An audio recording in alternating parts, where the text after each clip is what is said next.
Salam gaderli vatandaşlar, salam mehriban iyleşler. Salam gelin iyler. Sizin hemmeňizi hoş gördük bugünkü gepleşigimizde. Bugün gepleşigimizin esasy temasy biz üçin, biz ayal gyzlar üçin, Türkmenistanyň vatandaşlary üçin iň bir digip geçýän bir problema, bir de digişli problema. Täze gelen yani goşadırnak içinde prezident, mena o prezidentim diýetmeli, dilimem maranok, menin üçin ol atadan prezident däli, ogla asla prezident däl, men onu hatam edemok prezident diýip. Ine şol goşadırnak içindäki prezidentin gele gelmäne şol yani oturuşda kürsüde oturup oturman başlandy. Birinci bilen yani halkın atasynyň edişýaly gözüni gorkutmak, yani polisiýa işgärlerini tutsak edip, olara jerime çekdirip, olara çäre gördürüp, ýöne bir köçedäki prostoy halky ekranyň öňüne çykaryp, olary bir-birden men şu ýol düzgünlerini bozdum, maşyna gidip barýakam, tiýilligimi ýokarlandyrdım, svetofor gyzylýan durka geçdim, ene şu halatlar bilen boyunlaryny sallaşyp halkyň öňüne şolary görkezme esbap hökmünde ulanýada, oýunjak edip ulanýa.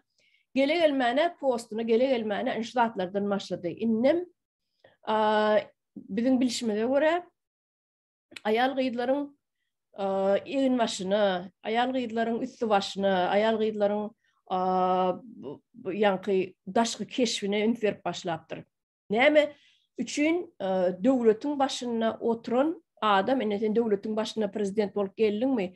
Sen näme üçin öz döwletiň global problemalaryny bir gyra goýup, gelin gyzlaryň ýygyny kowalap ýörsiň. Ine şu gelin gyzlaryň ýygyny şolaryň egin başyna ünferip, şolaryň dyrnaklaryna, şolaryň saçlaryna ya salonlar yapdyryp, ýa-ni türkmen köýnek giymeli, ýa-ni toýlarda ak köýnek giymek bolanok, kelläňe fata dakmak bolanok, guppa giymeli oň ýerine. Egnine gırmady keteni köýnek giymeli, ak köýnegiň ýerine. Şolary ýaly bir bolgusyz ýurdun bir aýdaly bir prezidentiniň etmäjek işi, şolaň goşulmaýjak işi näme üçindir şu zatlar owluk zatlar bilen uruşup ýör. Şolaryň ýygyny kowalap. Näme üçin? Ine şol temamyzyň biziň ine şuňky temamyzy esasy şu zatlary gozgap geçeliň. Şuňky temamyzyny şudatlar barada gelinýär.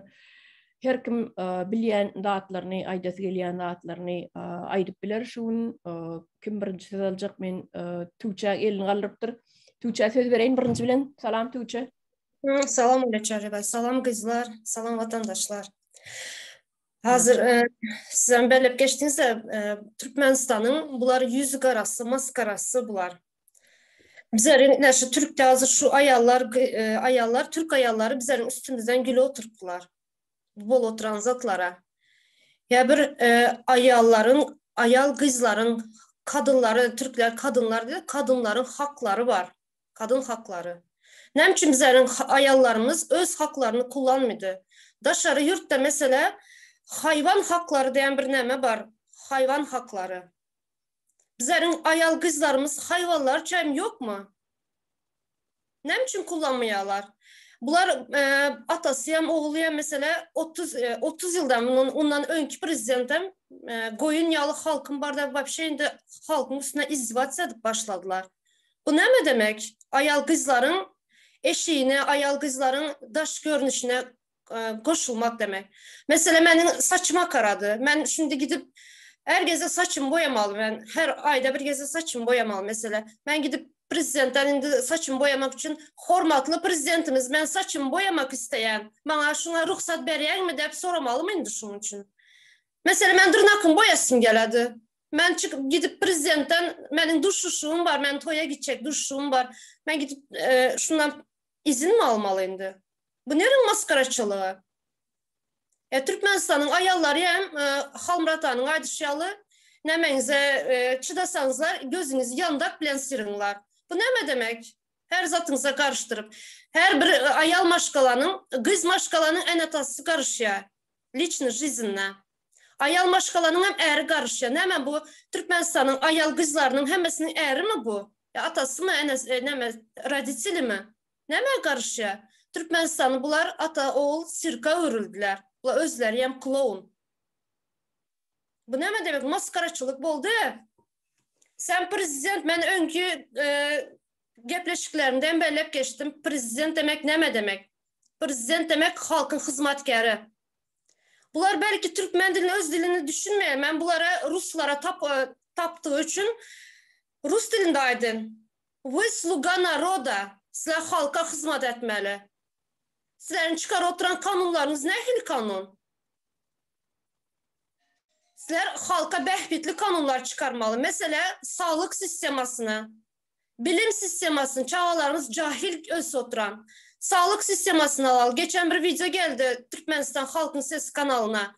Bir ene ağla oturan. Çaresiz. Bir kakoyta apendisit bolanın için. Apendisit. Zor bolsa bir saatlik nemesi var apendisitin. Operasiya vakti var. En prostoy operasiya. Pul tapmağın için çaresiz ene ağla oturan şunun üstünde. Şuların üstünden karanlar. Turistik sistemanı açınlar. Yolları açınlar. Madem sizler çağaları, kızları, ayal kızları düşünen yolları aç, gitsin eneler, atalar çağalarının üstüne. 12-13 yaşında çağalar, kızlar mekteplerde bozulup birimini bolup yürüyen, göreli bolup. Sizlerin karındaş doğallarınız kızla neçen bir kızları bozup, neçen bir kızları zayalap yürüyen. Git suların üstünden kara. Ede oturan işin klonski işler. Bu nerin maskaraçılığı? Sen neme karışan? Mesela ben Türkmenistan vatandaşı. Sen bana hakkın yok karışma. Ben sana izin vermem buna. Ben ayal maşkala. Ben durmuşa çıktım mı? Benim ancak erim karışıp biledi bana. Sen kimsen bana karışıp? Başarıp bilsen prezident bol. Başarıp bilmesen ber yerini. Ana sana garem açsınlar. Garemde ayallarını topladan sen şulara hocancılığa. Bizlere hocancılığa etme hakkın yok. Bu nereden çıkan gelmiş?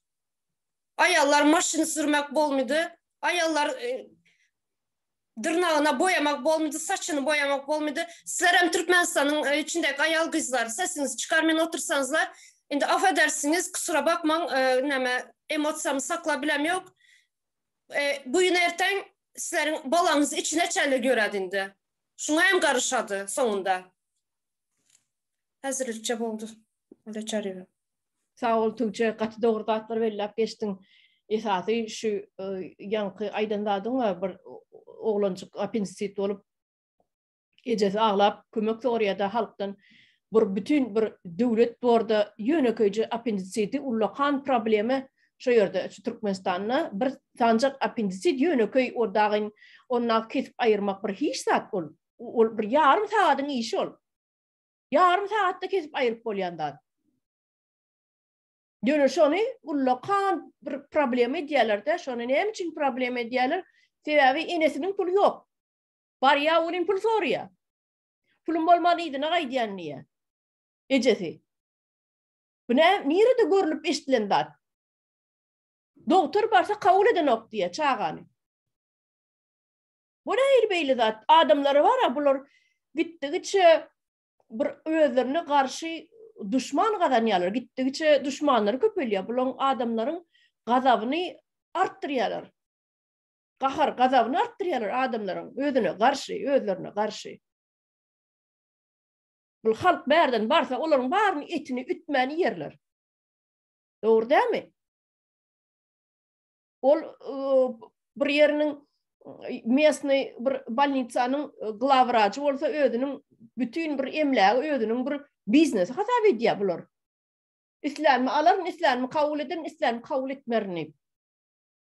Sen nerede görülen dat? Sen şu yerinin glavvracı olsan sen vazifeni yerine getirmeli, borcunu yerine getirmeli. Çağı geldi mi temperaturası kalıp. Birinci etmeli dat bağırlamalı sen. Ne için kalıptır temperaturu yönü yerden kalır oğa? Значит, organizmin bir yerine bir vespaleniye başlanır. Laboratuvarya gece onu işleptirmeli 24 saat. Analiz alıp bilir yani. Ona men seni kabul edecek, men seni kabul edecek değil. Yine Serdar Berdimuhamedov. Sen ne şulatlara üns ver. Sen nasıl senin halkın ölüp yatır. Yöneköyce kesellen. Yöneköy apendisitten. Bir topar milletin taşı rütten etmiyor. Nereden vraç gözlep tapar kam nereden Türkmenistan kabul edin Türkmenistan işat başaran deyip. Yine Berdimuhamedov. Sen gelin gıylandırına seyretmede şular yalı global problemanı çözsen. Hükümetin çöktü. Yer suğunu seyretsen. Mal garamallara kutordu Türkmenistan'la. Garamallar deyip neme vardı? Ulu mal seyrediyen ulu neme vardı? Hanış olur? Yoga. Halk ağaçlığının ölüp yatır.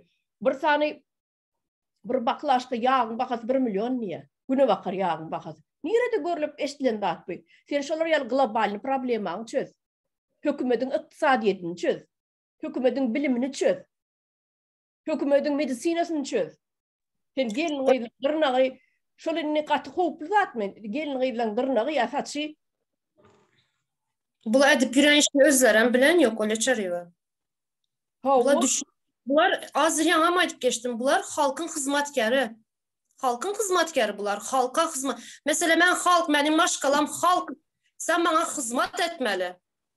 Sen bana hizmet etmeli. Sen benim hizmetkarımsen. Sen bana behbitli işler, kanunlar çıkarmalı benim için. Benim çağıma katmalı. Benim sağlığım için sistemanın, sağlık sistemasını büyütmelisin. Sen oturan işlerin ne mi iş ya? Atası senin de oğlayan bundan 5 metre tupoy çıktı. Tupizm, naturalne tupizm Türkmenistan. On diysen oğlu çiğne lokan davara bilen gidip ses verip geldiler. Pasolstva var Türkiye'deki. Ses verip geldiler. O lokan davara bilen gelivem beğenivem aydiyalar onu. Ana bardık ses verip kayttık. Palava mısırıp verdiler bir dediğim. Şayet verdiler diye. Ses verirler ama aydın alın güle güle kullanın serdarınızı. Oturan işleri. Bu ses verirler hem belki köpsü cahil köpsem bilmedendir. Yolları açar, öye gideriz de şunyalı bir fikir bilen etti bunlar. Yine alın size yollar hem açtığını. Sen ben aslında köp emotsam bozmayın. Tamam. Halkı eskeren ok eden edip koyanını koyuyor. Ne şu yerde Gül Hanım elini kaldırıp Gül Hanım'a söz verelim, sonra Fatma söz verir. Mikrofonunuz yapıp Gül Hanım. Salam kızlar, salam vatandaşlar. Benim şu yerde yine sizin aydan geplerinizi eşte oturdum, onu kaytala oturmanın gereği yok. Biliyorsunuz, beni hemen fikir ettiler. 2 yıldan beri yollar yapıp, şimdi hazır teze Türkmenistan teze prezident koşadırına içinde bolaysa bu başkaça yaş olan yurttaşında okap geldi. Gözü biraz azıcık geniş. Bizim yollarımızı açar. Çağlarımıza koşarız. Eni atamıza koşarız diyen niyet bilen cahillik edip yani Tuğçağın Aydışıyalı gidip oy veren olmakları mümkün. Yine Ruslar diyor ya yablın daleko ne pade etti. Berdimuhamedov giden bilen nasıl gitmedi ki. O meclisin başında durup o nemediyse oğlan indi şunu etmeli. O yerde başka adam yok ama yine öner bir Berdimuhamedov vardı. Şimdi 2 Berdimuhamedov aldı. Onlar şimdi bu aydılan zatlar her indi Olga Çarevna deme yok. Doğru düzgün aydışınız ya Balnitsa'da optna vraşlar yok. Şu pul verip okanlar var. Sonra şimdi şu pul vermem iş alıp şu veren pullarını toplamak bile onların kellesi karşı. Kimden neçe köprak 5 manat pul köprak alayım deyip. Onu değilsene nıhame öz adam acı. Çekip duran hastanı Nhaştay'da doğanım kalp kriz geçirdi. 24 saat kapınsanın aşağında tutup son anje ettiler.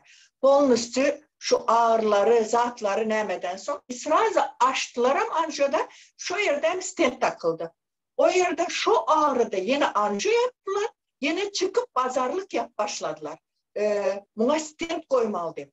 Yoksa şolara aydıldı. Puluna kaçma, ne etmeli olsa siz doktor, açan vaktiniz göründe edin. Yok, belki bir stent koysak pulunu vermezler şular deyip. Eğer terapi atsa, şimdi 2 günde izleyisini anjo edip, adamı anjo etti 4 saatten o dünya uğrattılar. Bunlar, o zatları fikir eden yok, o zatlara düşünen yok bunlar.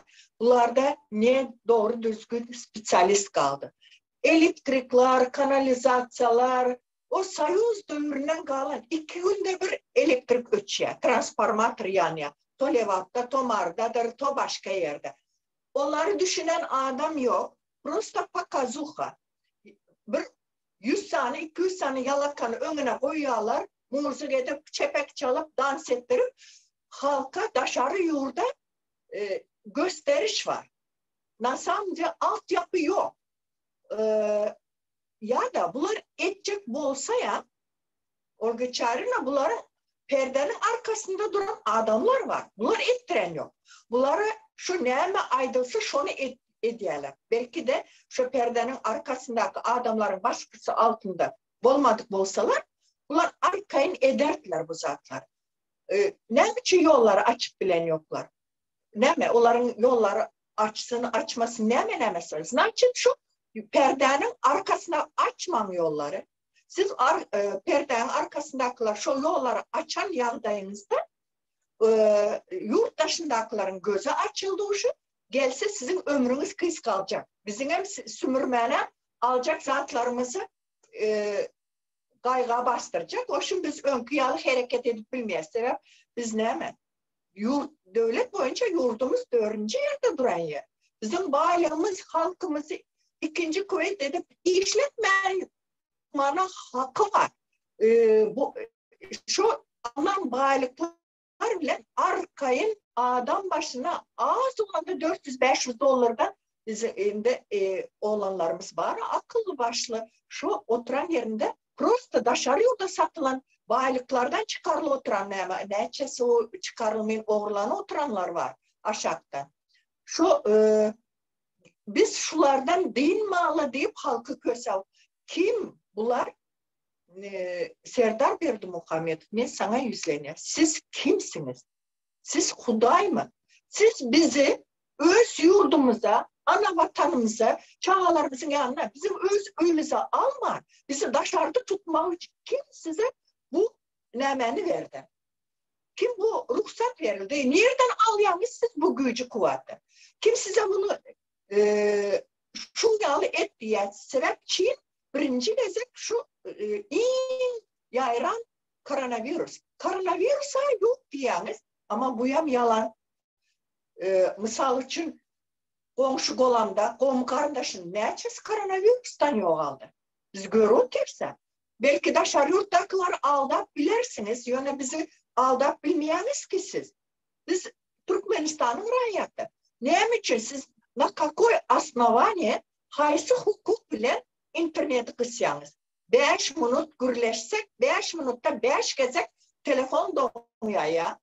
Biz öyümüzdekiler bir özünü görmenimiz bir didarlaşıp bilemiz yok. Bu hakkı kim veriyor size?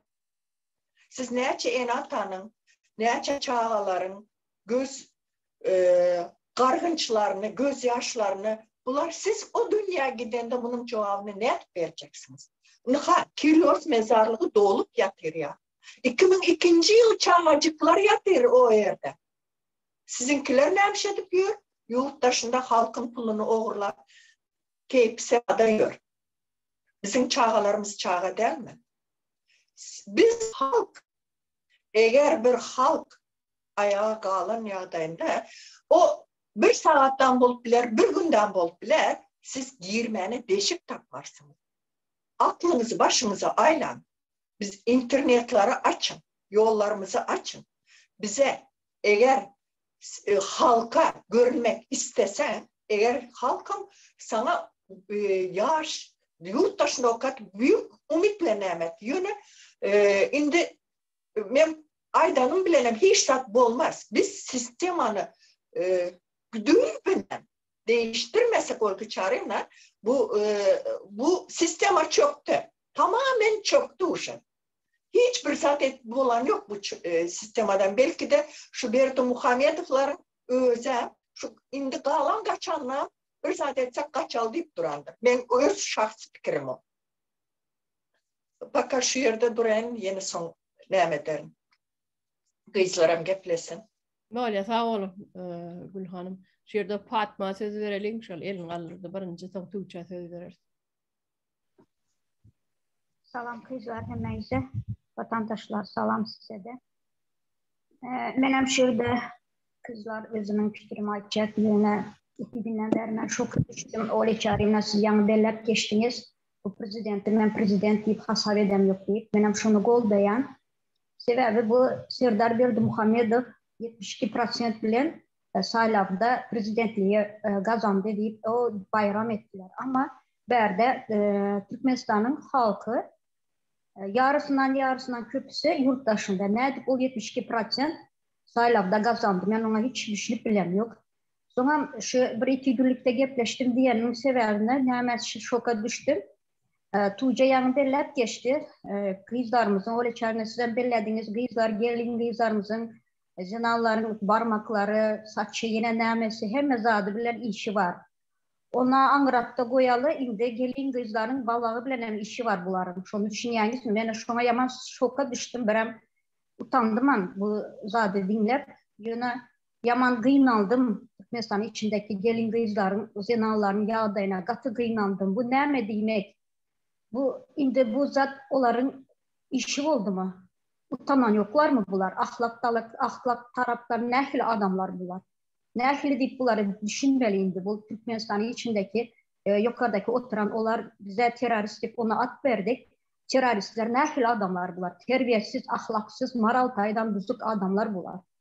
Bunlar nedir? Bu gelin kızların balağını barlayanlar nedir?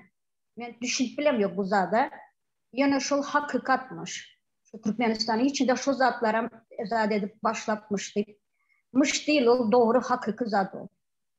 Yani bunu ben ağzıma getirip bilem yok. Hiç geplevem bilem yok. Ben sebebi şokta 2 günden beri. Indi ben berde zinallara, gelirlere, kızlara, Türkmenistan'ın içindeki vatandaşlar size yüzleniyor. Sonra erkeklere yüzleniyor. Siz nehil adam bulduk biz. Dünyada prosta maskara bu, maskara. Türkmenistan'da başka iş kalmadı mı bunlara? Başka problema yok mu bunlara? Haçan da Türkmenistan'ın içinde her bir edim anırda problema bulup duran. Azı siz bağırmak, büküp sanak başlasan dünya sıran yok oradaki problemalar. Ölüp gittiğini kayısı, ölüp gidip oturanı kayısı, yaş diyen yok, garı diyen yok, orta yaş diyen yok. Şimdi bunlar o zatları koyup ayal kızların yani ne diyeceğim bilemiyorum öyle çağırıyorlar kızlar. Bu prosta kellesi hariyalı zat değil de prosta moral taydan bozuk bu adamlar diyesin diye. De ayda otursan adı yaman kel bunların. Yine sizin hakkınız yok böyle etmeye. Sizin hiç hayatınızın hakkınız yok. Hiçbir kanunda yok bu zatlar, aygılan zatlarınız. Her bir adamı barlap geçirmek sizin size kalan yok. Sizin hakkınız yok adamları böyle zulüm bile saklamak, mecburi saklamak. Yine benim açık zatlarım şu kızlar bağışlarsınız. Biraz emosyon görkezmeli oldum. Böyle sağ ol Fatma. Şu yerde iki adam elini kaldırdı. Birinci Tuğçe, sonra Malika Moğolum kaldırdı. Birinci Tuğçe söz verelim. Sağ olun. Yana şurada Gül abla belirgeçte interneti açtı. Şurada президенты Салян вақты, Сердар Салян вақты на кавычках-то, конечно, президент болды. Интернет şu başlayan prezident болып başlansın da nemesi düştü onun kalitesi internetin. Hazır вообще gepleşip olan önkiyalı. Sonra badem sen ayal kızlar düşünen, nemiş internetler kısıp koyupsan hazır bütün dünyada internette, Google'da, YouTube'da her şey zatlar var ayal kızlar için. Mesela nahar pişirmeli, tortlar pişirmeli. Yani bir sürü işler var. Oku işler, nemeler, oku öğrenediler. Köp zatlar var internette. Ne için yapıp koydun internette? Sen ayal kızlar düşünen bolsan.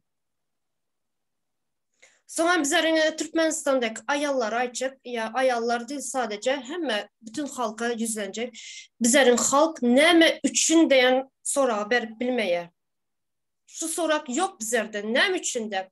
Mesela saçını boyama, dırnağını boyama deyen vaxtı nem üçün demeye, nem üçün aydıp bilmişsizler. Şu nem üçün demeye bilsenizler yollar yamaştırıp oluyor şu. Nem üçün yollar yapık. Neme hakkı var yollar yapmaya.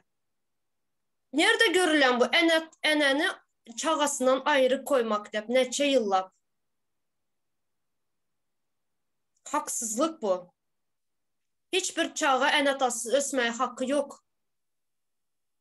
Kız çağalar, neçen bir yaman belep geçtim, neçen bir kız çağalar enetasından ayrı, ya başıboş etçeyini edip yürüyen. İşte oturtmuz bize verdi. Neçen kızlar bozulup yürüyen. Doğru. Şunu açık. Sağ ol. İşte Malika Moğolum'a söz verelim. Malika Moğolum mikrofonu da açıp bilirsiniz. Salam vatandaşlar, salam kızlar. Yankı belli geçen atlanırdın. Hemmesi doğru. Men şu Fatma Aydan'ın üstüne koşayım. Dine Fatmeş'ten ok. Men emestim şunu köp salon işletken tanışlarım mağırda. Salonlarını kapatıktırlar. Çöröksüz garlık, işsiz garlık diye. Ne bir hocalığı tanıyan yollasam işleyen ok. İş yok içeride. Bir men çörek getiriyordum. Menem salonu kapattılar diye yine ağaç oturuyoruz diye. Sen çörek ver halkına. Halkına çörek ver.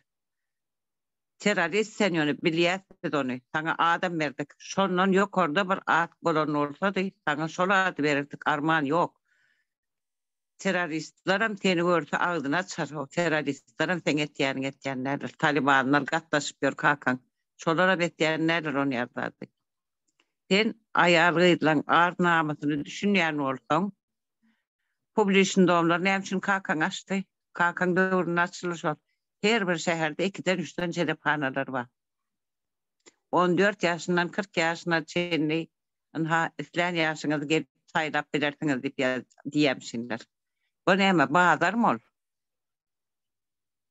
Sen halka iş yerlerini açıp verdine. O yani prezidentlik arkada olayan olsun. Yollar aç. Türkmenistan taşınını o kilos mezarlığına taşınını. Sen bundan katı o havarın var. Sen onu yani ahlak, ağır namus düşünüyen olsun. Yurdun taşınına senin yalakalan celepçilik ediyor yurdun içinde de. Sen halkı ağdırıp o yollara salangdan son olup. Yönököy halkın çörek yiyen yerini kapadan olup. Tırnaklarını bağırlap, taşlarını bağırlap. Balağını bağırlayanlarım hakiki. Menem estim bir küç yerden iş yerine baranına eteğini alıp balağını görkönmemişsin. Ey sen ayarıyla balağı bile ne yemişsin var? He? Başka problem olan bitti mi? İnternet işten ok. İşsizlik devam ediyor. Açlık var. Halk gün görüp bilen ok. Musurkodan karton baklaşka çöpleyen çağacıklar çörek taptılarım. Paketin içinde olsa alay diyeceğim deyip alyamışsınlar. Çörek paketten içinde olsa alay deyip. Sen şu duruma getirdin. Sen Afrika'dan beter. Sen Kuzey Kore'ye köle gösterse de olmadın ha. Sen ayargıydları bunun önüne için namazlı, hicaplı gelin gıydların yağlıklarını sıpır alanlarını diyadığınız için yok mu? Sen kakan etti şunu.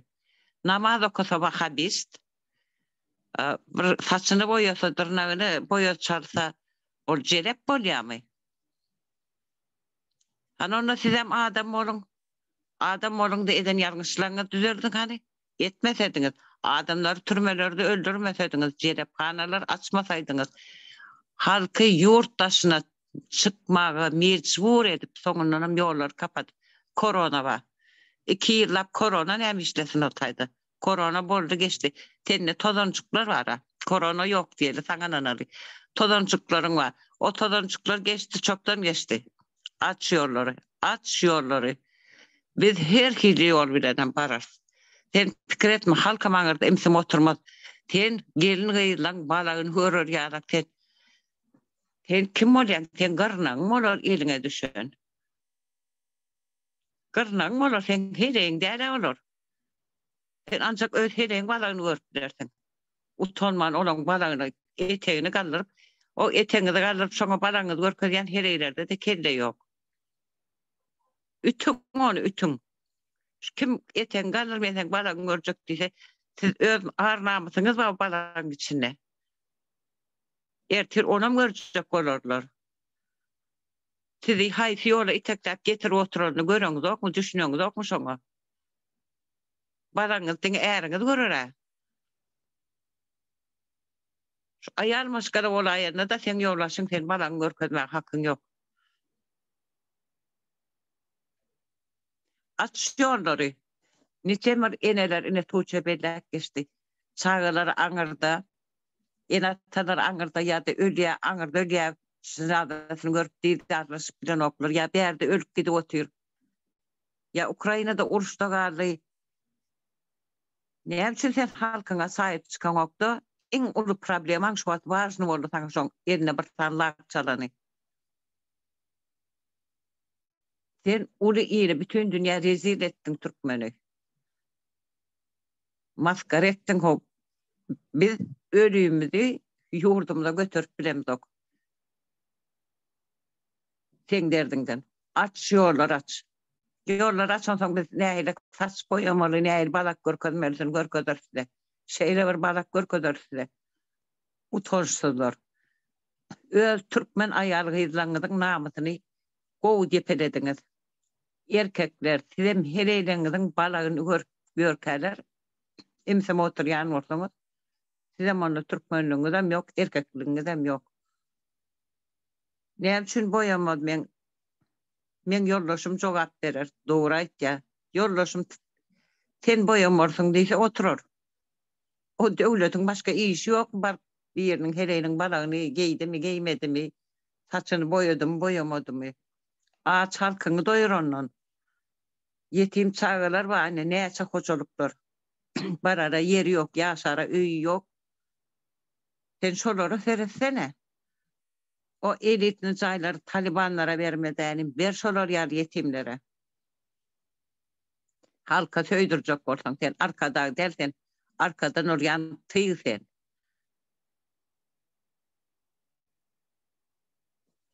Köp sen entek et yazatlar. Halk bilmeyenler eken halk bilye. Sen şu türmeler bilen korkudan halkı. Türmeye basaymasın diyenler yöne bir gün savur kayasesi doğulur. Şu adam ayağı kadar ölsem hem de şutaydı. Türmeye dıksanım deyip dıdacaklar sen üstüne katı kendir. O iyilin ayarmaşkadan tırnağı, saçı, yeresi bilen. Erkeklerim azıcık arnaması goran, arnamasınızı. Uyuyorlarınızın enelerinizdir, ayarlarınızdır, yan yoluşunuzdur, şoların balağına, saçına bir yerde oturan terörist karşımana hakkı yoktur. Şoların hemmesini terörist deyip ilan ettik biz. Polisi işgərlərim şoları kontrol etmeni, eyle geyme, beyle geyme diymeni hakkı yok. Şu, kim olsun şu tayda, oğlum olsa, bak direktörüm olsa, hanımefendi balan görüyor, ben hakkı yok, var, urup, kırıp, saçını yolup kaydın. Beydip, korku oturman, ağzınızın sineğini bir ağzıcık koran. Heleğinizden ertir beyruğun gelip yatacak deyse de sesinizi çıkarmarsanız siz. Konu balağa gelen olsa. Şu atlıkça şunaydayın, benim ödümden gitmeyin. Assalamu alaikum oğlum. Ahlaydanlarına da koşulayan. Hakikaten sesini çıkaran halk sesini çıkarman o terörün gittikçe bunların alyan kanunları mı, kararları mı, katı bir absürt gittigiçe absurt olup gidip bar ya, hayran galaymaly. Nira gülçeňem bilen ok, aglajaňam bilen ok bilen tapyp alýan, kabul edýän kararlaryna men hayran alýanna. Şu wagt Tüdem tapamok, şu daşerutda häzir aýtdyr. Islenlik adamyň ýakyna geçip barýan adamyň ýakasyna tutdy. Aýdyp berne Türkmenistanyň prezidenti, Türkmenistanyň gelin ýyllarynyň balaklaryna çeni beretdirýär, ýaşandyrnaklaryna çeni taşlaryna çeni boýatmaly, salonlara çeni ýapdyrýar diýsen, şu eňekler aşak düşüp şuňa gelerde ankaryp durarlar ýüzüňe seredip. Sen näme samraýan milýän mi diýerler?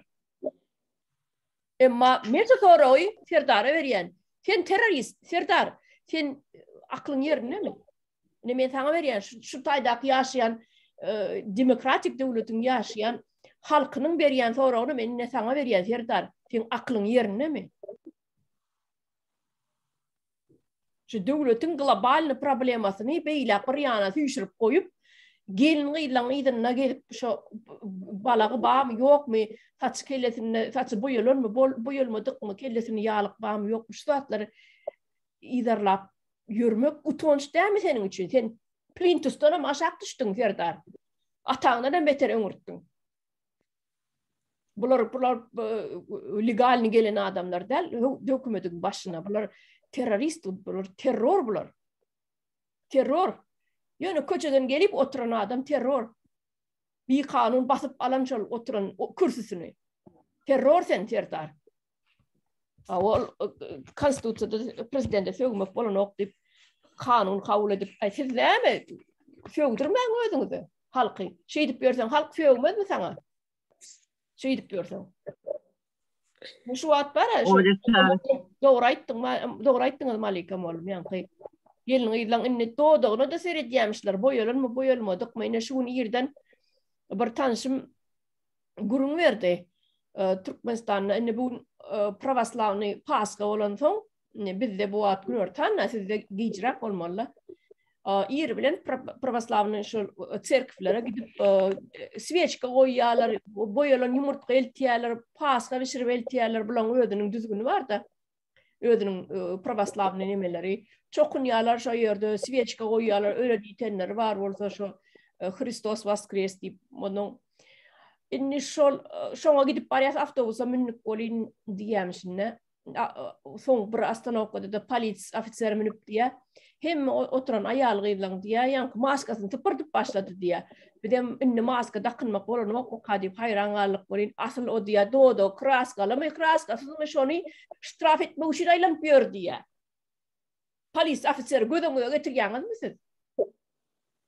Türkmen millet, ine men size ýüzlenýän. Siz gödüňe getirýärmi? Ne derece şeýle düşdüňiz siz? Ine şu hökümetiň gelip düşen derecesi ne şu? Plintusdan ama aşak düşdüňiz siz. Hökümetiň başyna oturanlar. Gelin ýyllaň şu dodo kraskalymy kraskasyny maskalaryny typyrdyp barlýar diýär awtobusyň içinde diýär. Meniň aklym alanok.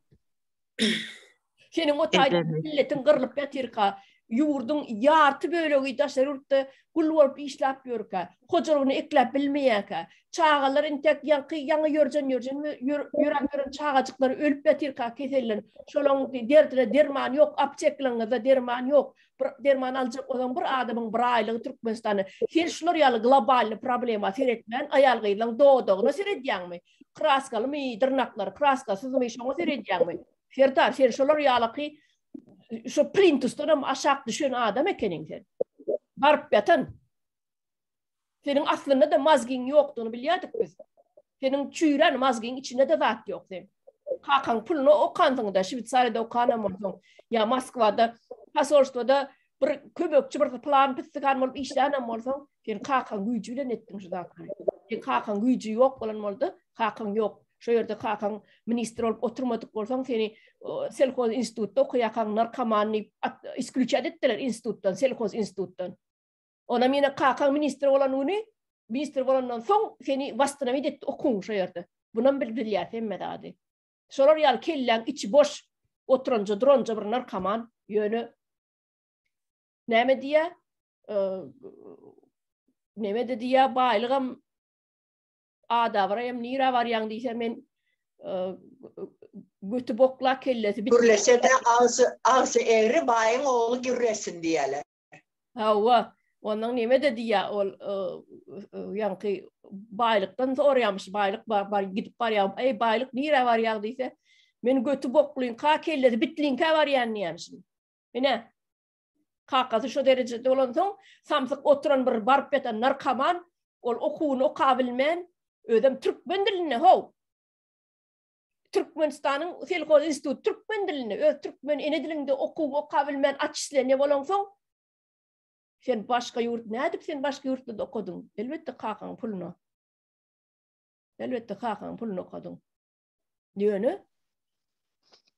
Gelip şol gelin gıydıların eşigine, gelin gıydıların ayağına giyyen balağına ünsveriyen olsan ol global problema senin global öz problema var. Senin katastrofa düştü senin yurdun Türkmenistan devleti katastrofik yağdaydı. Qatı elbet kriz yağdaydı. Şu zatları ünsvermen gelin gıydıların balağını en ulu problema Türkmenistan'ın en ulu problema ediptir. Gülkünç. Oo. Kakası nereden alıp durup pulunu? Onu okatmak için. Onda Sizin pulumuz. Sizin bizim pulumuz. halkın pulu. Halkın pulu. Yetimlerin pulu. Halkın pulu. Halkın pulu. Nemen ecem pensiyasını alabilmedi aşataydan. Nememişin Amerika'da grajdanstvosu var deyip. Amerika'da demesi var. Yani Amerika'da yaşaya 6 ay veri Türkmenistan'a gelmesen pensiya yok sana deyiptirler. Ne? Men Türkmenistan'da benim işledim. Bana da pensiya yok. Menin işler, şu yerdeki işler, neçeli işlerine olur, şu pensiya bana verilmeli. Yok bende pensiya. Ne şu sizinim, vatandaşlar. Meninim şol sanlı. Bizim pulumuz. Tohumunu okuduk gören yankı, taşta uğrunaki ahranalarına paylayan pulu var. Hem mesela halkın pulu. Ahranalarının alayan, en berkisi şonun melleğine, şon hocalarına, tuğrağına, teritoriyasına bağ ekip gören bağvan için aylığı $10,000 bundan 10 yıl mının. $10,000 bir bağvan var, ekin ekip melleğini seyrediyen, yol kızını zadını, palmasını zadını oturtup veren yankı bağvanı var. Kurban olayım öz bağvan. Şonun aylığı $10,000. Onların en baş var ha, giyen. Onların her gün bir giyenini ertirsin giyen ola. Okulların halkın puluna alın ya. O halkın pulu. Şu yerde neyme birinci bilen. Misal için bir sade halkın bir yılkı işleyen aylığından köptür onların bir giyen en başı. Конечно köp. Bol bir egin başın ödü $10,000 var, bir kostyum alan ödü $10,000 ingardanı. $10,000 bir sancak kostyum alan. $10 tapanıyor. Bir san galstuğun ödü $500. Ya bir san koğuşunun ödü $5,000-6,000. Bir san koğuşun var bahadı. Ya Onda ecesini balakın ence dollar duruyor. Ecesini balakından haber var meken? Ya karışadan bolsa. Ya ecesinin balağını Cemal Saparova tribuna çıkıp öyle ödü okuya ödü diyalacaksa cin dokuya ödü balağını ödü keşteleye edip öyle. On balağının bakasını bilemiyorum. Cemal Saparova bilendir on bakasını. Ha o orna ağlaca dokuya ödediler bile. Bizim çağıranmadı sen bir Muhammed'lardan katı olur ya. Bizim söylüyor, bizim çağıranmadı koğuşasımız geliyor, en atalamada koğuşasımız geliyor. Açıyorlar Serdar. Terörist, malinki, laçı terörist, aç. Yorlar aç, sen açmasan apsıp varsın halkın elinden. Sen edenceğini tıkır tıkır burnunuzdan getirir. Halkın pulunu yiyene hiç çok halkın üstünden izdivat edip sen istediğini bir bakana bilen tökme datıp, korkutup, türmeye basıp, o tayda izdivat edip halkı sen öldüren halkın hemmesinin kanını senin alır. Kana, can alır senin. Kerem etme, o yurdun taşında getiriyorlar yine de. Sen aç, onun görürsün yurdun içinde de neyle getireceğimizi. Biz ezdirmez, öz Türkmen halkımızı diğer teröristlere, gelmişeklere hiç açanım ezdirmez. Ştayda var gelinler men Serdar Berdimuhamedova şol mazgisiz bir oğlan var, mazgisiz. Beyinsiz bir oğlana bir 18. maddanı okap verecek şuyorduk Türkmenistan'ın konstitusiyasının 18. maddesi. Serdar Berdimuhamedov boğuca dinleri sana değişmişi. 18. madde adamın hukukları hem azatlıkları eldirilmesizdir ve onları adamın elinden alıp bolmaz. Konstitusiyada ve kanunlarda görkezlen ýagdaýlardan başga ýagdaýlarda adamın haýsydyr bir hukugundan we azatlygyndan mahrum etmäge ýa-da hukuklaryny we azatlyklaryny çäklendirmäge hiç kimin haqqy ýokdur. Serdar Berdimuhamedov sana degişli.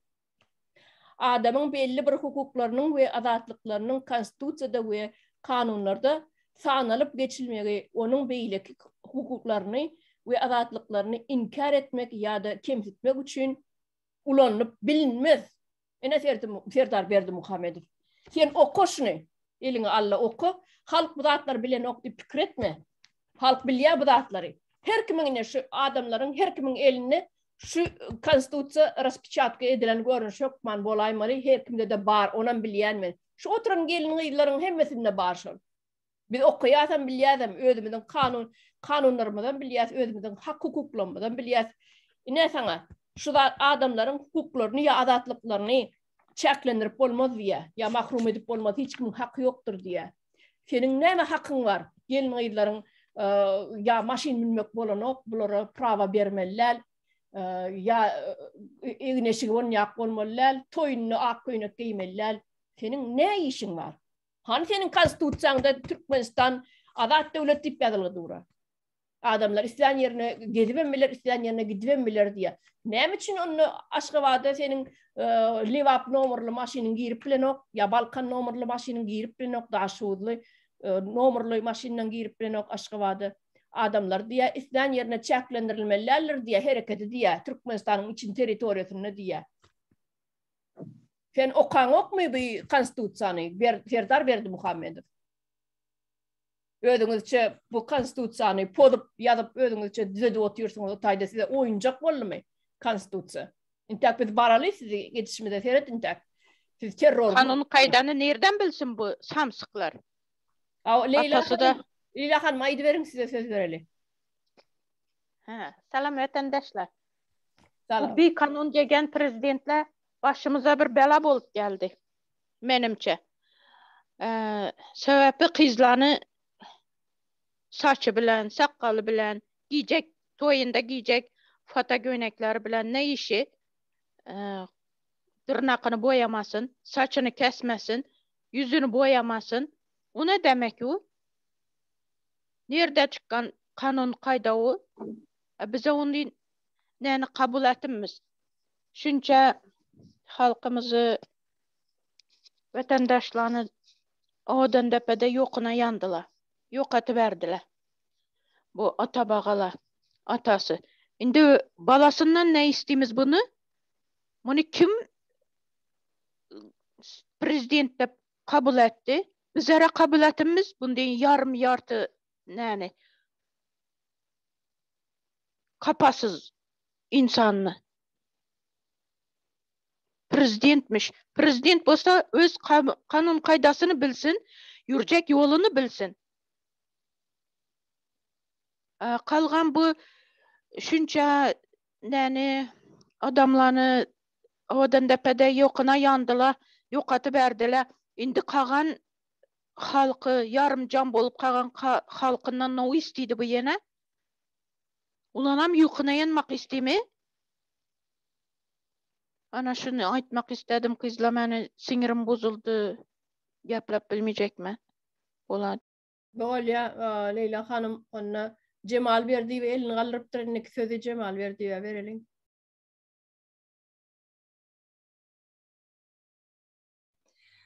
Salam kardeşler, vatandaşlar.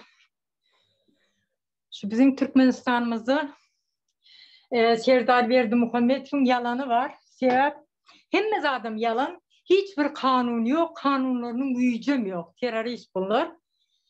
Diyeler de asmanımız arası terörist yok, bombalamıyorlar. Terörist başınızdakiler. Serdar Berdimuhamedov bir kanun veren. Türkmenistan'ın beyle beyik problemalarını bir yana ayırıp onu kellesine ağırdası gelmiyor. Hezet gezecek, bir eli yağda, bir eli balda. Dine ayal kızların ayıp bir Türkmen ayal kızların köynüğünü kaldırıp balağına seyrediler mi? Öyde olsam enen seyredip bilir de ayağına zadına yöne atan, kakan, ağaların seyretmez. Öz atan, ağaların seyretmez. Ol bir nirenin niresi sen köynüğünü kaldırıp balağına seyredecek. Onları düzediğince başka zaten düzetsin. Hem Türkmenistan'ın halkını, sağda halkını aldı ya. Ay neçe adam biz türmeden boşalttık. 900 adam ya da 1000 adam. Nerede türmeden boşaltıyorsunuz? Yolda 2 sanak çağı uçsa ikisini ama türmeye basar ya birini basar. Günahsız giden adamları türmeden boşaltıp onun gazette boy paylayalar, haberlerde hormatlı arkadaşımız yine bir kara görümüz deyip. Olur günahsız adamları boşaltıyor. Beyleki oturanlar, önlen oturanlar ne için boşaltılmıyor? Küçücük bir kurs bilen, zat bilen düşün ya da yolda gidip var ya ne için giyeceğin içinde ne iş yapıyorsun? Koçada alıyor onu 5 yıl, 8 yıl kesiyor. Ben oğlum 8 yıldan 15 yıl gör közülüyor dedi. Ondan sonra pul soranı dedi diye ay kanun bir rezindir haysi tarafa çeksen onu gidiyor. Pul versen düzeltip oluyor. Kesin pul bereler çıktı. Başka çıkan adam yok. Önünden var onu amisiye düşürecek deyip bir sürü pulunu alıyor sonra ol çıkıyor. Ne için 20 yıl türmede oturan var. Ne için olur boşaltmıyor. Olduğuna yurdunda şundakiler haberlerde gepliyor bir yarıncan bir çıkıp hormatlı prezidentimiz yine bir prezident hormatlı prezident değil o teröristin başı o talibanların dostu talibanlar arkayın giriyor Türkmenistan'a hiç yolda tam ozunum saklamıyor arkayın geç gidip yiyor o talibanın dostu bizim halkımız şeyde pul verenler amisiyatçı ondan sonra böyle gürlüyor o problemalarını düzelsin. Türkmenistan'ın dışında kalan ölenler var. Ne için Türkmenistan'ın içine almıyor? Yani atasının o haramulun atasının melleği mi? Çekirtken atasının melleği mi? Mirası mı? Bizim vatanımız. Halkın vatanı. Haramlarınki değil. Şu atlıkça aytacaklarımdan ibaret. Sağ olun. Böyle sağ olun Cemal verdi ve şu yerde Tuğçe elini kaldırıptır. Hadi Tuğçe dedirelim. Sağ olun geçelim. Az şurada yana Malika ablayam, Cemal ablayam bellep geçti. Terörist dep, neme dep, taliballar dep. Bunlar Türkmenistan'ı, Afganistan'a mı överecekler? Neçenci asırda yaşayız biz? Mesela hazır yanayam baştan bellep geçtiğinde Türklerin ayalları bunları eşitip sizlerin prezident geri zekalı mı dedi. Geri zekalı demek ne demek? Geri zekalı demek samsık demek. Kellesi işlemeye. Aklı izde kalan demek. Bu nereden çıkan zat? Mesela Türk'te hazır Türklerin prezidenti şunyalı işletse var ya Türklerin ayalları parçalıydı bu prezidenti. Protesta çıkıp, dışarıya çıkıp, yola çıkıp.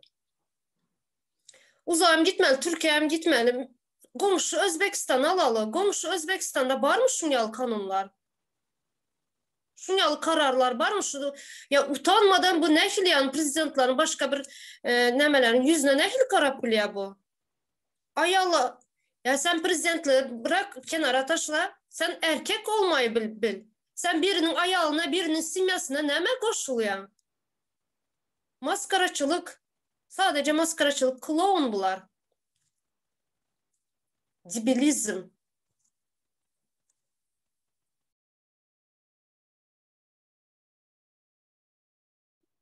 Tuğçe'nin şu diyenin biraz benim hoşum geldi. Türkiye'de var ya biri böyle bir ayalığıyla erkek olsun erkek seyredip dursa gözü bile men taciz etti diye suda veriyor. Bizim Türkmenistan'da neydi? Gelip durup sen köyünü kaldırıp balağına seyrediyor. Sonluğu bilen hali bu başı. Sonra bugün boyanma, saçınızı boyaman diye. Ondan sonra da diyer başınıza prostin Afganistan'da geziyorlar şey gezeceksiniz diyer. Hakiki Taliban men terörist diyen bunlara. Benim Türkmenistan'da hiçbir kanunum yok. Türkmenistan'ın haysi yerinden tutsan kopup eline geliyor. Hemme zadında da belli. Men hazırım eşitip oturuyorum. Bir yere var ya nikahdan geçmeye varanla da şunu eğleneceğim diyor. O kız evine giymeye yok. Prostoyca koyunak bilen varsa. Zaksviridaki oturan kız ve şunu eğlenecek kızın deyip tımşığını yılır getliyor. Son yali yok orada. Biraz vazife ilteşti.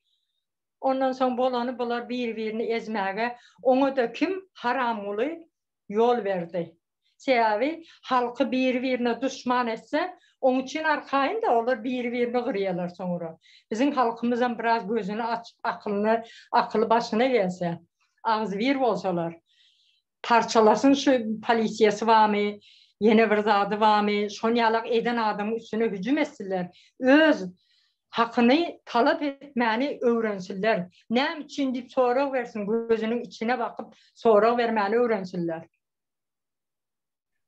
Ol şonyalak yerde gelin gıydlara mene aytacak ladım Cemal Verdivan diyen dadın sini yetirecek. Göre 3 metre 5 metre arada distansa saklasınlar. Polisiya diyen adam ayal gıydlar olsun erkek olsun goloyuna ondan 5 metreden yakın gelme hakam yok. Gelmesin dursun angırakta dursun. O aşağını köynünün aşağını barlamak ya balağını barlamak ile de dursun. 5 metre goloymada geleyme diyemeli. Yani şular yani Bizim erkekler nerede kaldı? Bizim erkeklerimiz gururu nerede kaldı? Oğlum sonra o da kurtardı. Yani Yine bu balağını nem etmek ya dırnağına ya dodağına maskasını ayırmak değil. O her bir adamın şahsı öz nemesi. Onu daha şu adam sen şundan soramadan şuna dokunup şunu edip bilmiyor. Şu telefon, обыкновенный telefon. Ben bu elimdeki telefon şundan sorama hakkı yok hiç kimin. Özün lichni zadını nem etme hakkı yok. Ben fikrimce bu da bir genotsidin bir planla tapılan bir zadım kad yani o çarına bu misal için 15. 16. yıllarda ise yurttaşına Rusya'dan kosmetikalar nemediliyete sipariş edip alınıyatı. Kosmetika girkizmek bolan o. Sigaret girkizmek bolan o. Son bunlar öz biznesini edip, например, vodka çıkarılan nemeler var, fabrikalar küçücük işledip nemede oturan, den o tarafta misal için devakta vardı ben bilen toylara zakaz ediliyor. Şolara çelliyem yaptırıp hemmesine özleri, öz Berdimuhammed öz klanları el koydu. Şu şercinin içinde Mara olsun, Balkan olsun, nerede bir yağlırak, nereden bir 5 manat pul düşer yağlı yer olsa öz ellerini almak için. Hazır şu salonları yaptırdı diyenizin sebebi yadınızda olsa saat 10'dan sonra kafeler işlemeli değil diye bir prikaz çıkardılar. İşlemeli değil 10-11'den sonra yapmalı diye. Yani onların özlerinin açan kafe restoranlar dana deyince canlı müzik bilen spirtno içki bilen işleyedi. Biliyorsa o zatlar. Şu salondan naverner yani ay geçtiniz şu aydanınızda bir canı vardır. Hemmeninkini yatırandan sonra şu nemeni özlerinin vardır. Şu salonları özlerinkini işletecek olayandırdı. Şunu aydayın dedim.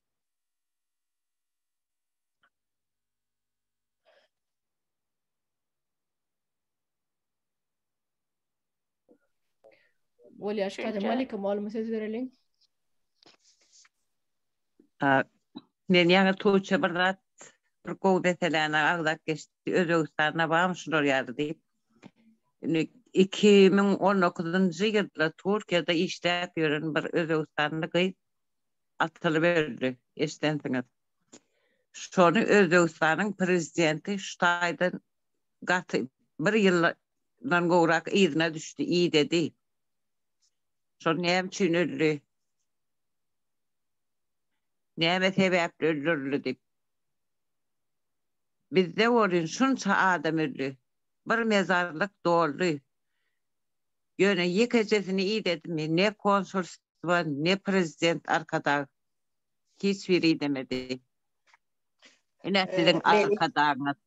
Sizi yere Melike sokup uzağa gidi oturmalı yadınızda ama 2 yıl bundan özümüzde şu aptupan turup ne açık nemeler uçup gitti tabanlar. Adamların canının üstü. Hani şu bunlar şonalı atılıyor yani olsa hani yani şu yerde napınır dışarı yurttan kömek olmadık, işlep, nemetmek. Helen şu köp adamlarının cayının üstü onarılma. İlk gece bir o da nemesini telefonu var mı, yüzüğü var mı satıştırıp bir öyünü remont edip şu kışın şon yıl, 2 yıldan beri şon yıl yaşa oturan adamlarım var. Yani şolara kömek etmeye ona kellesi işlerini okuların. Ya bunlar bir şu indi politsiya işgərləri yadınızda olsa radarları o yerde gizlenip bu yerde gizlenip tutup ştraf ediyor şoförleri pul almak için. Belki bu ayal kızlara sıramı bir öğrenen kılıp bir ruj çalar, yalak çalar. Şu bahane bilen şulardan pul almak şunun niyetinde mi? Neye kendine şu nimettiler ben hiç aklım nimet bilen yok da neye sebep bilen yani olgu çağrınaydı bir politsiya işgəri gelip maskanı ayırıp dodak görür mü? Ya köyüne götürülüp balık görünür mü? Nerede ayda eşitilen zat bu? Maskara, bütün dünya maskara. YouTube'u açtım dedim Türkmenistan'da. Ne şu nereden bolup dursun? Doduklarını, kraskalarını hem görüyormuşsun maskalarını tıpırıp. Avtobusun içinde. Benim şüngürleştim de şu güzellik salonunda işlep, şu işi eden kızlar biri bilen aşağıda şu lapı keç, şeydi düşünceli, neymiş etmeliydi, ne gün görmeli. Pul yok, işimize en güzellik salonum yaptılar. Şu güzellik salona köp pul saçıp doğdak demedi yani saç onardı yani ama şunlar şu taraf şu yalakalar şolunku bizim halkımız bir sadece bir toy zat ayda yılda bir toy olanda bir bari bir saçcağızını onartmasa var her gün gidip oturan ayal kız ama yok hazırda her kim 5 manat pul tapsa nereden bir çağacıklarımın karnını doyurarım deyip neyme. Bulam yeni bir başka ayrılacaksa. Eğer buğday biçti mi? Eğer tayar durmalı. Komitet işgari, politsiya işgari onu kararlamalı. Şu buğdaylar nereye yok oluyor? Halka cevap veren adam yok. Şu buğday elinden alınmasa, yağ zavodun yağları pahtan şeninden çıkan zat. Öz pahta zavodlarımız var. Şolar satılmasa halkımızın doğru düzgün ağaçlıksız, zatsız, normal hayat sürüp bilecek. Yani şunlara halkın işlence hep zatına elinden alayanlar. Nereye gitti, kimin hissesine girdi, neymiş etti, neyme koydu. Yılın başında haznede neyce pul vardı, neyce pul neresi oldu, yılın sonunda aydılmalı. Bunu halka rapor vermeli. 30 yıldan beri biz bunu zat görüyoruz.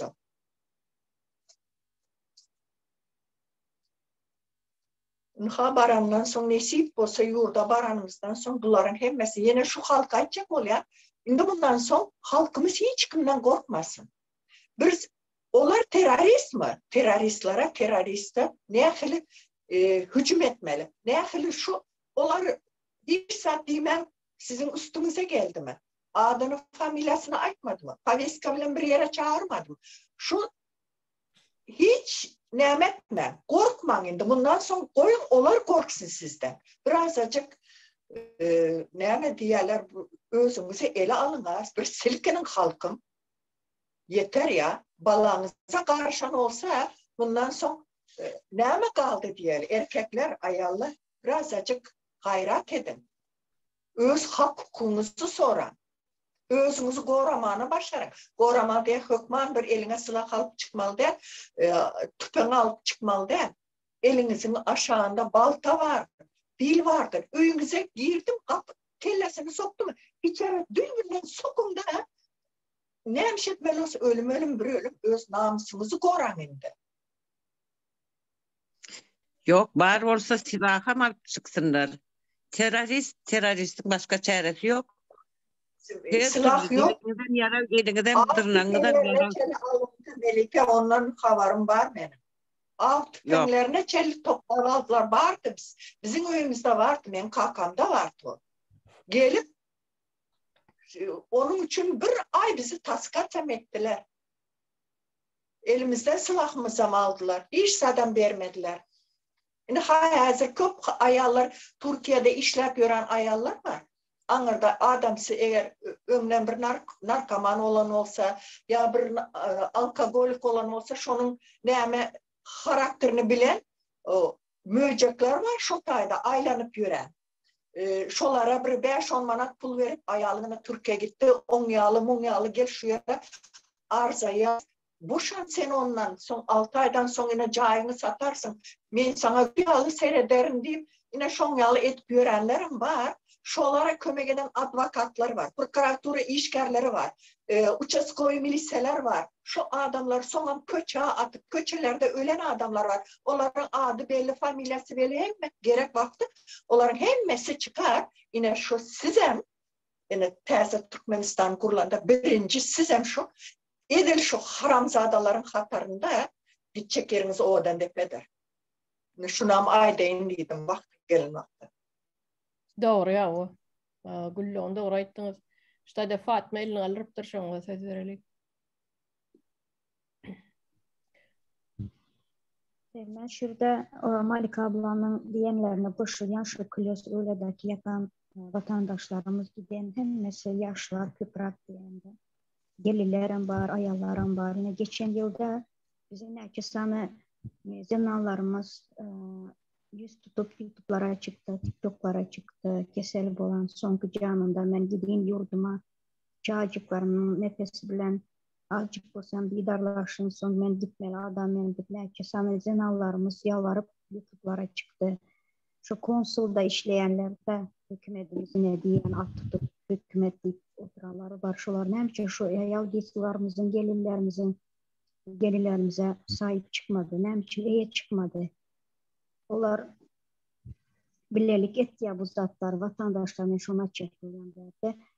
Şu zinalları eğer biz halk gerek bulsak şu hükümete bizi böyle hiç kaçana mertebemizi, namusumuzu böyle aşağı düşürmezdiler.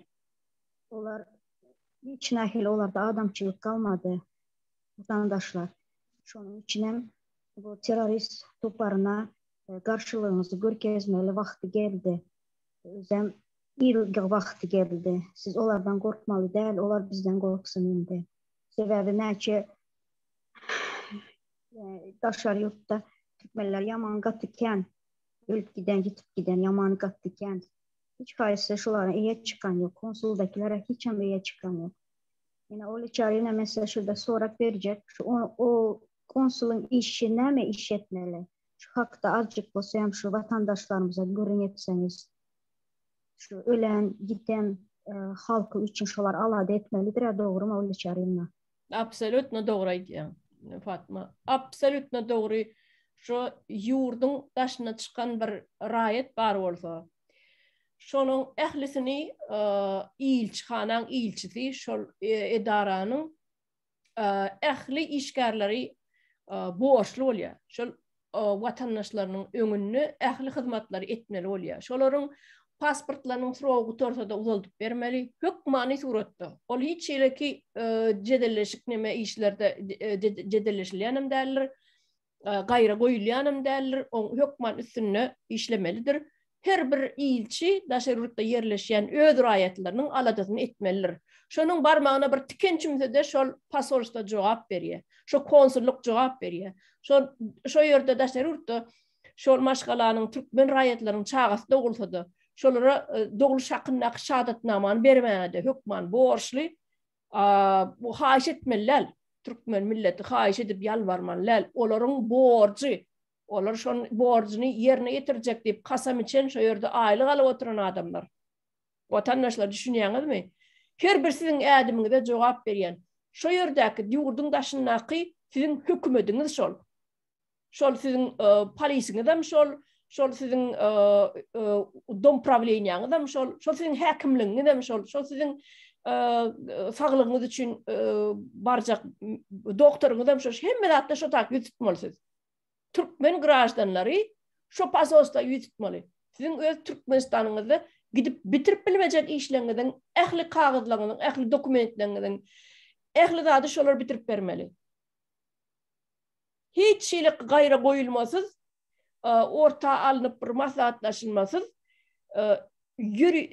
hökman suratda yerine ýetirilmeli işlerine şolar. Şo pasolstwan, şo ilçiniň, ilçihanadaky ilçiniň gösgöni özüniň borjy. Her bir građanyň şo ýerde şo durmuşa çykjagam bolsa şo çözýär. Problemasy çözüp bermeli. Ya bir spravka gereken bolsa Türkmenistanyň alyp bilenok, gidip bilenok bolsa pasolstva ýüz tutýar.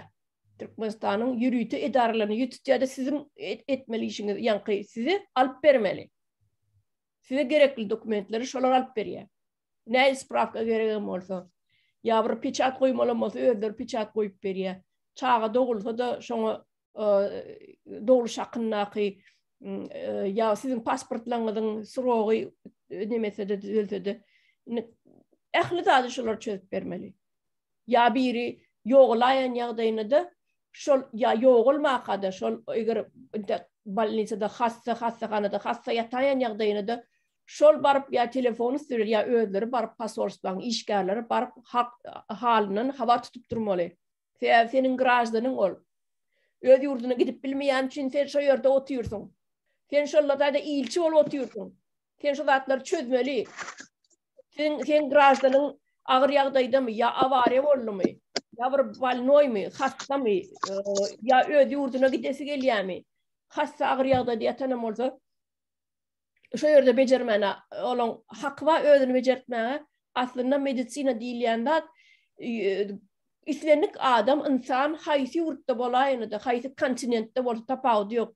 Afrika bolsun, Astraliýa bolsun tapawdy ýok. Islenlik ýurduny yarawsyz ýagdaýa düşenne şo ýerdäki islenlik döwletdäki medisina gullukları hökman suratda gaýra goýulmasyz birinji kömek berýändir watandaşlar. Şonu ýadyňdan çykarmak. Hökman suratda meniň oňa sigortam ýok, meniň oňa strahowkam ýok diýip hiç şil çekinmän. Birinji kömegi ähli ýurtlarda her bir insan alyp bilýändir. Sebäbi onuň üçin ýürüýti humanitarny kömekler berilýändir. Humanitarny olardan hiç pulum alynok, onuň üçin barıp bejerdeniň üçin ya temperaturaň gyzgyny galyp baranyň üçin ya bir eliň aýagyň döwülüp bir gips goýduranyň üçin hiç senden pul alynýan näler almana haky ýok. Islenlik građanyň, islenlik döwletde, islenlik kontinentde okeanyň aňyrsy bolsun, bärsi bolsun islenlik ýagdaýda hökmany suratda birinji kömek, birinji medisina kömegini almana haky bardyr. Ýeni bu aşly edip sen üstüne pul ýüklemege de ýüklemelem däl olar aslynda. Ýüklemelem däl. Ýöne Türkmenden gelip düşen güni Türkiýede 2,5 milyon millet Türkmen milleti ýaşaýan bolsa, bularyň her iki adamdan bir adam hökman kesellep hastahanalary ýüz tutýar.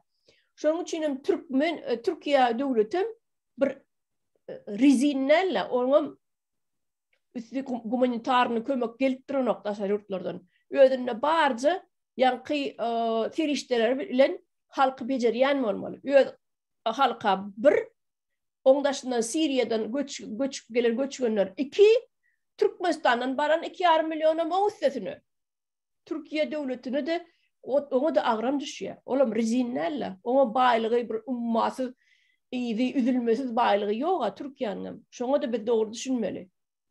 Şoň üçin biziň halkymyza ýanky gelýänler tölegli ýanky tölemeli ine bardy bejerdi gaýtdy ýöne izinden soň tölemeli sen şu pulu diýip adresini hat gelýänler elbetde. Olam ýanky aýdyp beren zatlardan şo zatlar sebäpli. Yönü yankayçıları ilç. Olga Çarina başkalara şu aydanın ziyalın, например, Suriyallara, Türk vatandaşlarına son taksit ödersin. Yöne Türkmenlere polnusu töletiyorlar. Sebep Türkmenler yok, pul yok, tölep bilen yok. Bir gün 2 gün kalan pasportlarını taşlap kaçan neyçileri var. İndi Türkmenler elinde tutuyorlar. Ta pulu töleyince çıkaran oklar. Ha şu pulu tölep gel, son git diyeler. Başımızdan öttü. Doğanım yattı. Son ben ayttım, taksit else biz edip bilerdik ama sizin Türkmen halkınıza inanmıyoruz diyor. Sebep yok, ellerinde yok. Sizin ne eğer konsolosluğa varsa da çıkıp bu benim Türkmenistan'ın rayeti. İnha biz var. Şu töler taksit değilse ya bir son Azerbaycanlarda var eken bunam şu nemede vaktinde aydık konsolosluğa Türk soylu isteyip bir hat verbeldiydi. Misal için Türkiye'ye geldiniz beri Balnisa'yı indi alsanız bolanı.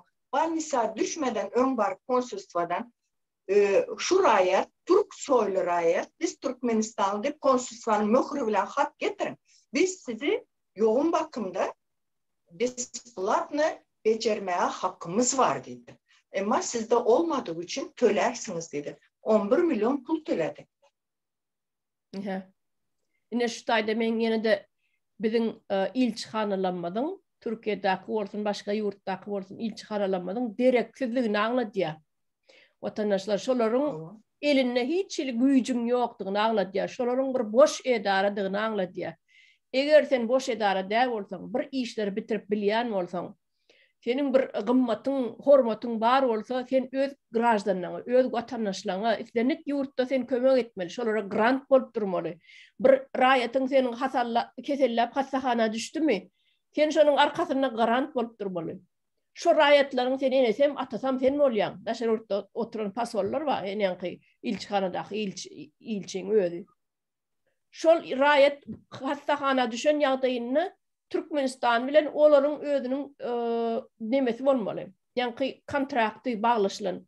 Şol rayetin becerilen gospitalin olsun, hastahanasında olsun, neçe belgisi bar olsa, şonu konvertasiya edip, şu pul bilen özleri tölep vermeli. Ya da belli bir orta geliniye. Şol milletin, Türkmen milletinin şu yerde yaşa oturun devletinin sigortası yok olsa, strahowkası yok olsa, şonun çıkaran, gospitalın çıkaran çıktıcısını pasolstva orta neme geliyor, dil bağlaşıp, yani gospital bilen pasolstva dil bağlaşıp, orta bir neme 50% skit edip, 50%'ine konvertasiya edip, Türkmenistan'ın bankını üstünden geçirmeli. Şoların öz bugalteriyasına. Edilmeli, işte şon yani edilmeli. Yönü bizim pasolstvamızın, Türkmenistan'ın İslenlik edarası çüren pıtrap eline geliyor. İslen. Boş edara deyip aydiyan beni olara. Boş edara. Hiç işlemeyen boş edara. Aslında etmeli borçları ne şu yankımayın sanat verindi aslında. Yönü bunlar boş. Direksiz. Şunun için halk öz hukukunu bilmeyensin, öz hak hukukunu talep edip bilmeyensin, baranağım, görünağım, şolara yüz tutmalı baranağım, olar sen olara etmeli borçlarını ayırıp versen, pasolstvan işgalleri ağzını açar durur sizin yüzünüze seyredip. Sen neme diyen deyip. Öz borçlarını bilen oklar sebebi. Olar pul bilen işe giriyorlar şu tay. Şey diyeyim şu tayda da oturuyorlar öz borçlarını bilen oklar. Ne şuna ayırayım. Ne patman sonra ona şeylere cevap veriyen ben. Olacan. Pasolstvan bilen ok. Yönü iş diyorlar, işleyen ok der. Kəbirler üçün. 3.000-4.000 dolar versen, ana sana yol açıp veriyorlar.